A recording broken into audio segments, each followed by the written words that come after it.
ওই একটা ওমর যদি বাংলাদেশে থাকতো, টেন্ডারবাজি একদিনে বন্ধ হয়ে যেত।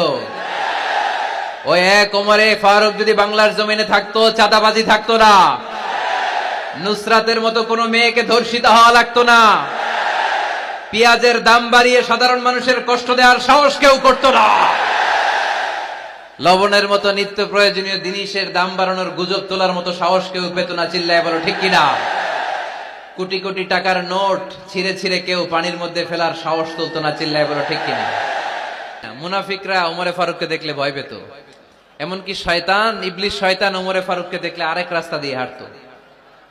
আল্লাহ রাসূল বলতেন, মা সালাকা শাইতান সালিকান ফাজ্জান ইল্লা সালাকা ফাজ্জান গায়রা ফাজ্জিক। ওমর, শয়তান যদি তোমাকে এই রাস্তা দিয়ে আসতে দেখে, শয়তান এই রাস্তা রেখে দিয়ে আরেক রাস্তা দিয়ে হাঁটে। আবার আল্লাহ রাসূল সাল্লাল্লাহু আলাইহি ওয়াসাল্লাম বলেছেন, লা নাবিয়্যা বা'দি ওয়ালা রাসূলা, আমার পরে কোনো নবীও নাই, কোনো রাসূলও নাই, তবে